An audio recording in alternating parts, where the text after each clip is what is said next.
Assalamualaikum warahmatullahi wabarakatuh. Kembali lagi bersama kita di channel Pangeran Cahaya. Hadirin semuliakan Allah Subhanahu wa taala. Salatu wassalamu alayka ya sayyidi ya Rasulullah, khudh biyadikal lati adrikna ya Rasulullah sallallahu alaihi wasallam bihaqqi sayyidina Muhammad Rasulullah. Allahumma shalli ala sayyidina Muhammad. Hadirin semuliakan Allah Subhanahu wa taala. Mungkin kita bertanya, apa yang sebenarnya harus kita kembalikan ini kepada Allah? Sementara kita ini tidak punya apa-apa. Dari ujung rambut sampai ujung kaki kita mengetahui bahwa kita ini tidak punya apa-apa di situ, tidak ada hak di situ. Kemudian hati kita, lebih-lebih lagi, siapa yang menciptakan hati kita kalau bukan Allah? Siapa yang punya hak kalau bukan Allah? Kemudian apalagi ruhani yang mau diserahkan. Kapan kita meniupkan ruh? Kapan kita membuat ruh? Apalagi sir. Nah, jadi yang mana sebenarnya yang mau diserahkan? Bahkan kata-kata perasaan, pikiran, jiwa itu pun juga tajalli daripada ruh Nur Muhammad. Nah, tajallinya Nur Muhammad. Jadi apanya yang mau diserahkan? Jiwa, an-nafs. An-nafs itu, jiwa itu adalah perasaan. Jadi an-nafs itu bahasa Arab, bahasa Indonesianya jiwa, bahasa Jawanya sukma. Nah, jadi begitu. Jadi apanya yang mau diserahkan? Sementara kita ini tidak punya apa-apa. Bahkan jiwa kita ini berada dalam genggamannya. Demi zat yang nyiwa dan demi zat yang jiwa ragaku ada pada genggamannya, demi zat yang maha tinggi yang jiwaku ada pada dirinya, dan sebagainya. Nah, disinilah kita perlu kembali lagi, hadirin. Artinya ini semua kata-kata pasrah, kata-kata tawakal, ya, kata-kata mengembalikan. Nah, itu semua adalah bahasa. Jadi bahasa syariat supaya memudahkan pengetahuan agar paham, memudahkan ilmu agar supaya bisa paham. Nah, tapi kalau orang-orang yang sudah mengerti dengan itu semua, paham, dia sudah menjalani daripada pengetahuan tadi, ilmu tadi, dia sudah praktekkan lalu timbullah kepahaman, maka dia itu bisa untuk ini maksudnya. Seperti kata-kata bersama kemarin, aku senantiasa bersama hambaku. Nah, ini kalau orang-orang yang sudah sampai mengatakan apanya yang bersama, sementara al-abid wal ma'bud wahid, yang menyembah disembah ahad, sementara Allah itu mutlak, esa adanya, esa pada zatnya, esa pada sifatnya, esa pada asmanya, esa pada af'alnya. Lalu kenapa dikatakan bersama? Bersama siapa? Nah, sama juga dengan penyerahan. Apanya yang diserahkan? Nah, di sini bahasa. Jadi yang diserahkan itu adalah jiwa kita secara syariat. Jiwa kita an-nafs itu. Jiwa ini terdiri dari pikiran, perasaan. Nah, itu yang mau diserahkan kepada rasa. Rasa sejati. Rasa sejati itulah Nur Muhammad. Letaknya di sini. Tengah-tengah. Nah, letaknya pikiran, perasaan di sini. Dengan di sini. Nah, macam-macam, ya, macam-macam kedudukannya orang-orang itu di mana-mana saja. Jadi karena thariqah ini sangat banyak, jalan-jalan sangat banyak, ini yang membingungkan orang. Ketika dia itu baru setengah perjalanan pindah lagi, setengah perjalanan pindah lagi. Contohnya, kita ini ada yang bahasa tarekatnya dengan takhalli, tahalli, tajalli. Ada bahasanya dengan tazkiyatun nafs. Ada juga bahasanya dengan khalwat. Ada bahasanya dengan suluk. Bingung orang, bingung. Wih, apa maksudnya ini? Apa maksudnya ini? Maksudnya begini, nah. Kalau kita memang baru belajar, baru betul-betul baru awam di situ, ini secara syariat, ya. Ini secara syariat. Semua kita ini orang awam semuanya. Artinya begitu. Sebelum kita mahir di situ, paham betul-betul suatu jalan yang kita akan lalui itu, jangan setengah-setengah. Lalui sampai betul-betul sampai paham, baru pindah, coba jalur lain, begitu. Itu lebih bagus.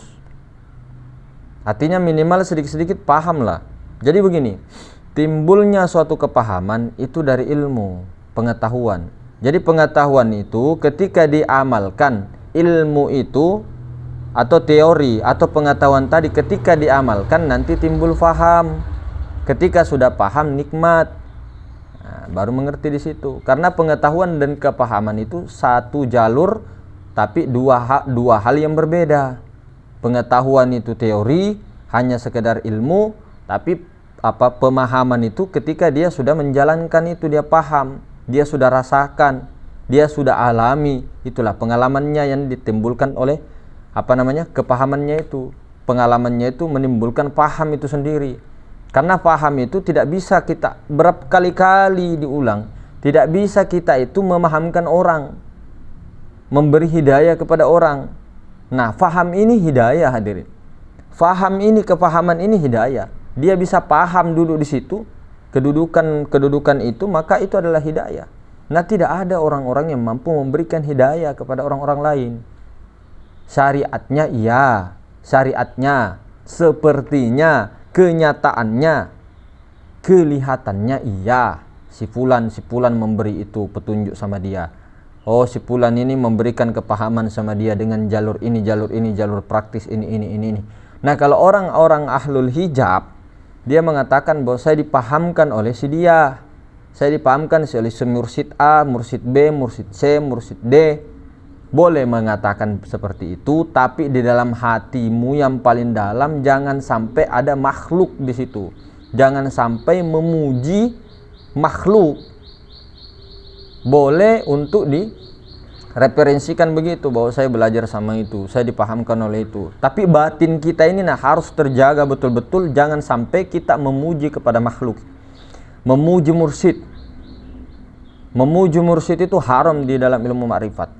Artinya yang di dalam itu jangan sampai ke situ. Tapi kalau paham bahwa mursyid itu hanya satu, yaitu Nur Muhammad Rasulullah yang bertajalli di mana-mana, itu yang baru benar. Tapi kalau mursyid dianukan terus fanatik kita di situ, kita fanatik begini kita punya suatu mursyid. Kemudian ketika mursyid ini betul-betul mursyid itu kan manusia biasa. Ketika mursyid ini melakukan suatu betul-betul kesalahan, misal kesalahan dalam ilmu syariat misalnya. Nah, kemudian si murid, si salik ini tadi yang mentang-mentang ada jasa kepada guru mursyidnya, namun dia membelanya dalam hal keburukan. Nah, ini tidak bisa terjadi seperti itu hadirin. Ini namanya orang fanatik. Nah, itu namanya fanatik. Ini bukan masalah adab. Ini bukan masalah adab. Rasulullah ajarkan ketika pemimpin salah, tegur. Subhanallah. Orang mau sholat, Allahu Akbar. Seharusnya rakaat kedua, ternyata dia sudah rakaat ketiga, tegur. Tapi dengan faqulalahu qawlan layyina, dengan lemah lembut, dengan adab. Nah, jangan itu dibiarkan saja. Tidak bisa.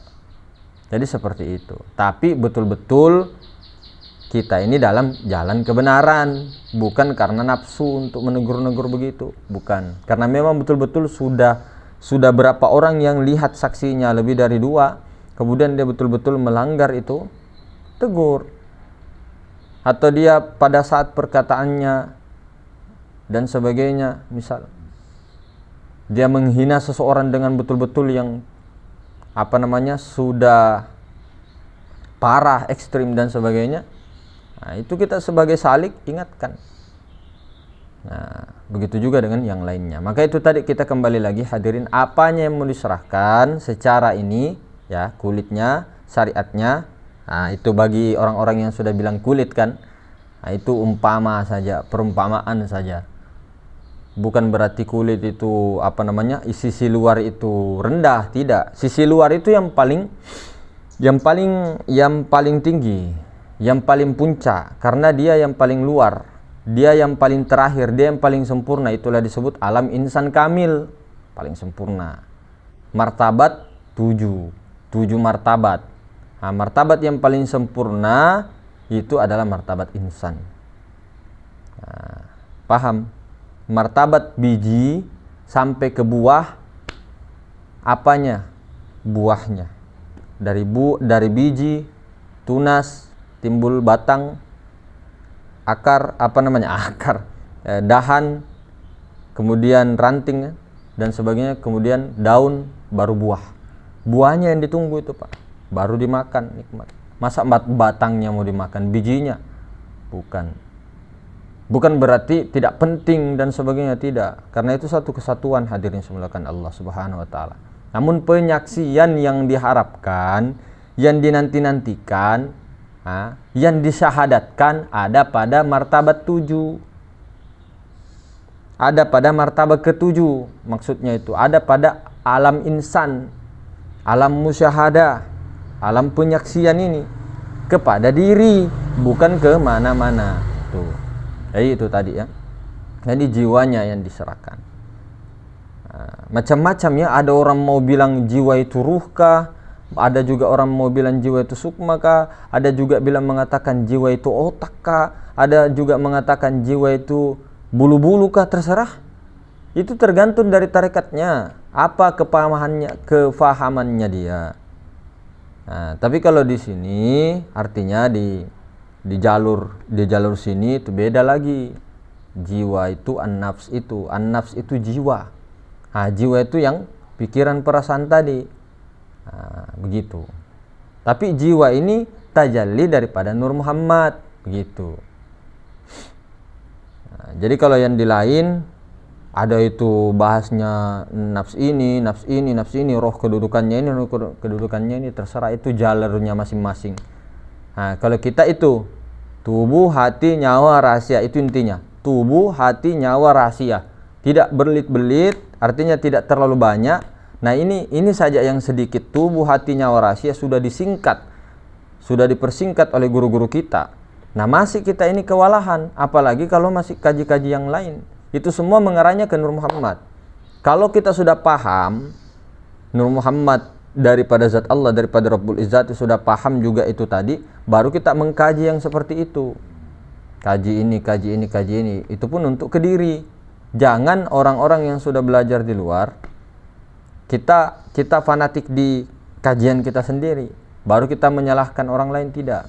Artinya kalau mau sharing silahkan sharing. Oh di tarekat saya begini, paham saya begini. Ada namanya akal, ada namanya nafs, ada namanya ini dan itu. Itu sharing bagus itu. Bagus saja kalau begitu. Yang penting tidak menyalahkan, oh salah, enggak. Kamu begini, oh enggak. Maksudnya begini, begitu dan lain-lain. Nah, itu namanya orang tidak arif. Jadi itu tadi kembali lagi jiwa yang diserahkan, pikiran dan perasaan diserahkan kepada Allah. Nah, apakah kita hanya mengatakan mas la haula wala quwata illa billah? Kemudian kita hanya mengatakan aku serahkan diriku kepada Allah, aku berlindung kepada Allah. Apakah itu sudah sah penyerahannya? Secara syariat iya. Secara syariat iya. Umum, secara iya. Dia sudah pasrah, dia sudah menyerahkan kepada Allah. Itu secara awam iya, kita tidak menyalahkan. Tapi secara khawas, yang sebenar-benarnya penyerahan itu harus pertama diketahui mana yang bernama Allah. Mana itu yang bernama Allah? Kenali dulu Allah, musyahadah kepada Allah. Kenali dulu wujudnya yang mana, itu wajah Allah, itu wajah Allah itu yang mana, zat Allah itu yang mana gitu. Nah ada ciri-cirinya yang laisa kamitslihi syai', tidak serupa dengan sesuatu, tidak bertempat, tidak di dalam, tidak di luar, tapi dia di dalam, dia di luar, yang maha meliputi segala sesuatu, zat yang maha mutlak, tidak ada yang bisa menolak, zat yang tidak berbau, zat yang tidak berwarna, yang tidak bisa dihancurkan, yang bako adanya, kekal, tidak bisa hancur. Itulah zat yang bernama Allah. Nah cari dulu itu, saksikan dulu itu, baru serahkan ke situ. Begitu. Kalau sudah mengetahui bahwa Allah itu maha meliputi segala sesuatu, sudah melihatnya, menyaksikan langsung ru'yatullah, melihat Allah, ini dalam konteks hakikat ya, Allah Ta'ala melihat dirinya sendiri. Kata Sayyidina Ali, aku melihat Tuhanku dengan Tuhanku. Itu maksudnya. Artinya kalau secara syariat ya, sudah melihat betul-betul Allah yang sangat nyata itu, yang maha meliputi segala sesuatu. Penyerahannya bagaimana kalau sudah seperti itu? Cari kedudukannya pada diri. Nah, kalau di kita ada tubuh, ini tubuh jelas nampak dia. Hati, hati sanubari ya, 2 jari 2 susu kiri. Kemudian nyawa, naik turun dia. Ini kembang kempis ini, kembang kempis naik turun sama. Rahasia, nah rahasia kedudukannya bukan yang kembang kempis, tapi di dalam sir.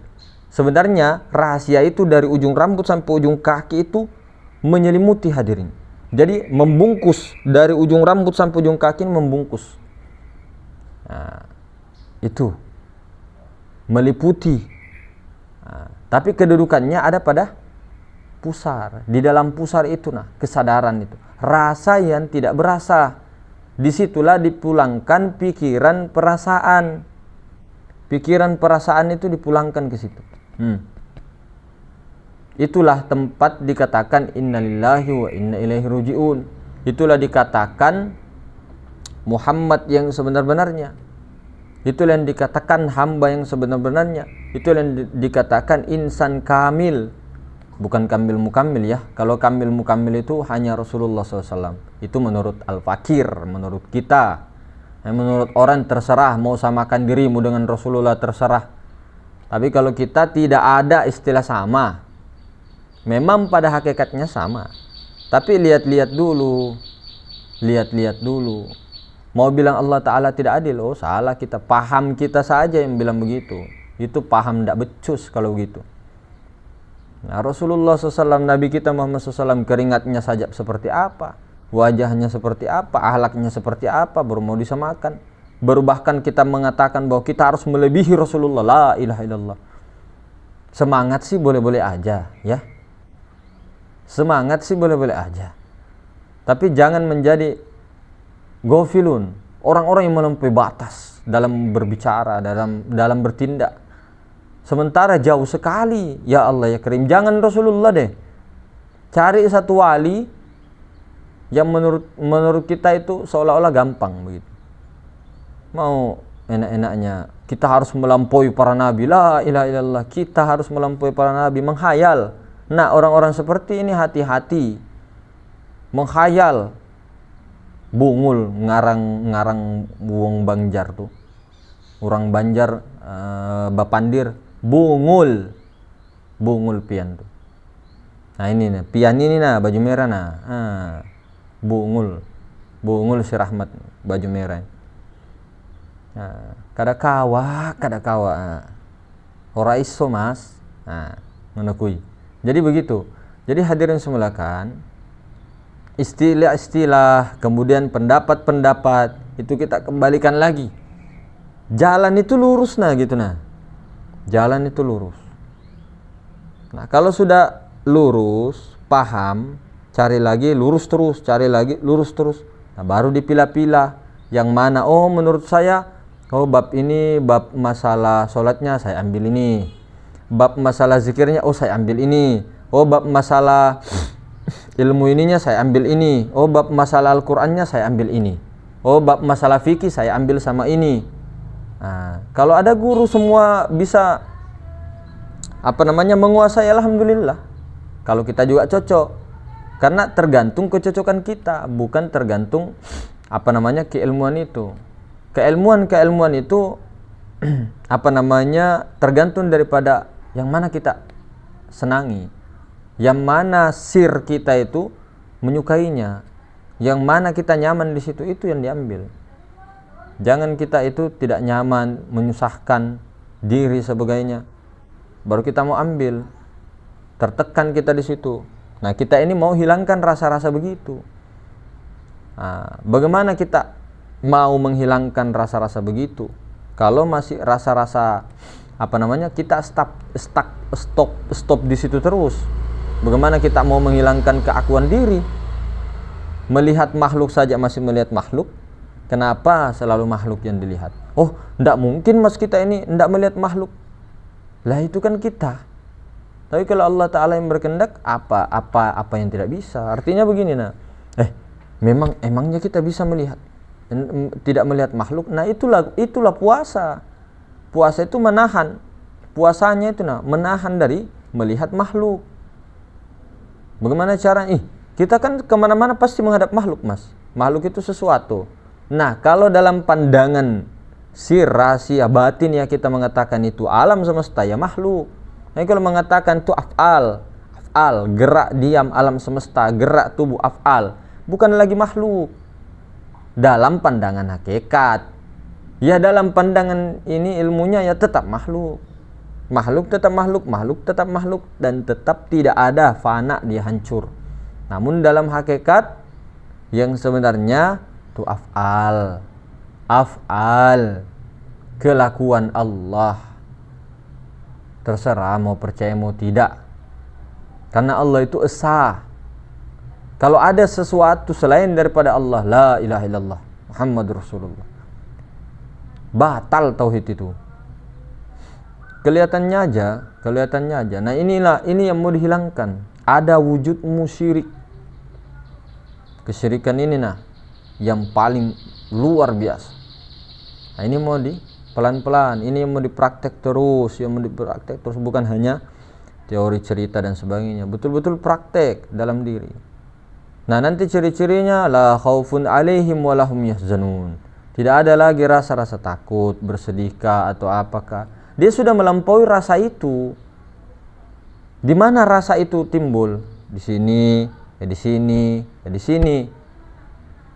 Di sini deh intinya, di sini. Tuh. Kalau di sini tidak ada lagi rasa-rasa.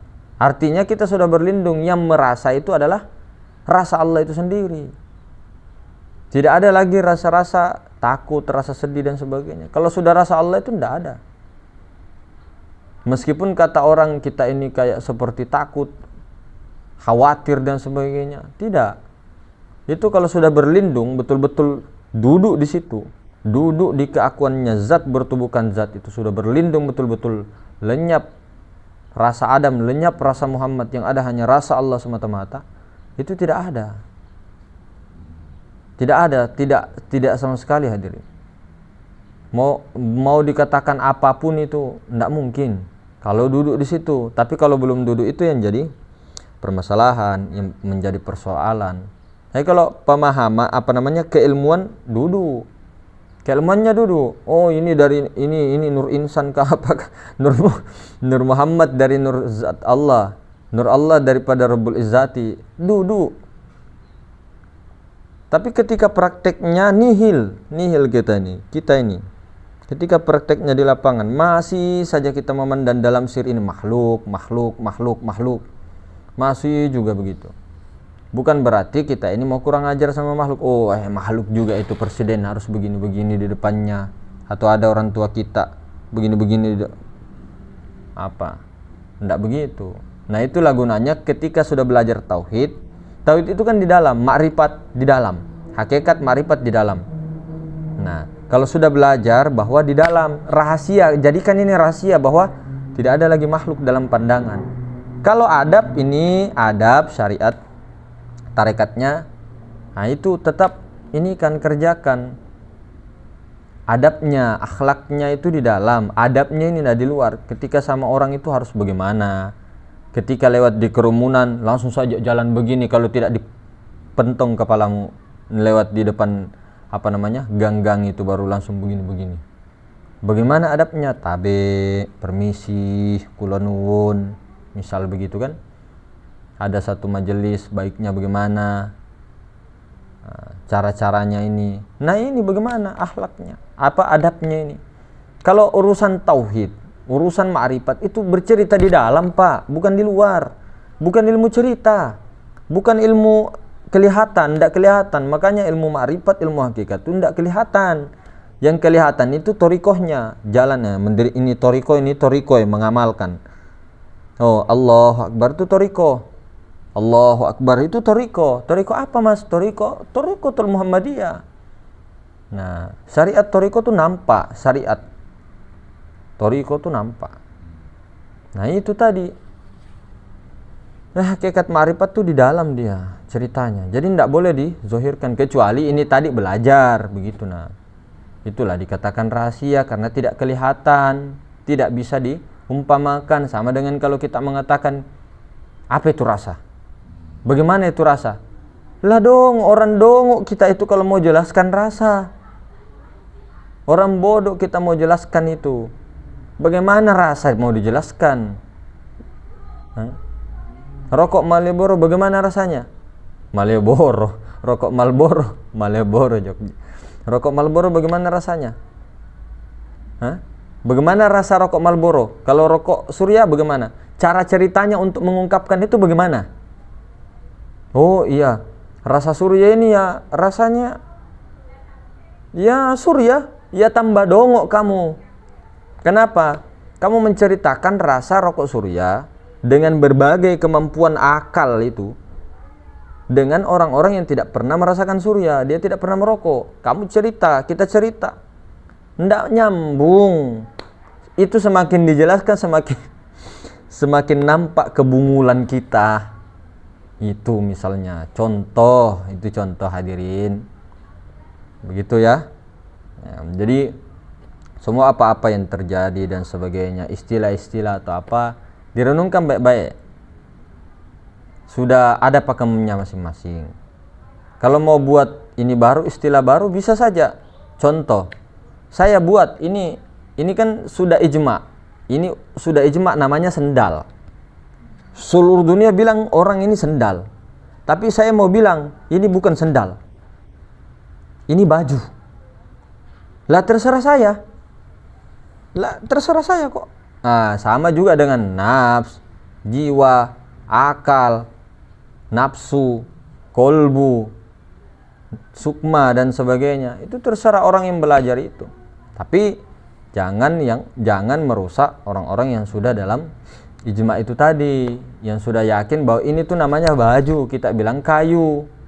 Atau orang-orang yang anak-anak kita, anak-anak kecil, coba deh praktek ya. Kita punya anak misal, anak kita belum bicara, belum bisa bicara ya. Kemudian kita kurung dia di rumah terus, tidak tanpa teknologi, tanpa HP, tanpa apa semua, dan kita jamin di situ dia tidak keluar. Baru kita ajari mereka. Nah, ini namanya sepatu. Ini namanya sepatu. Kemudian ini namanya apa?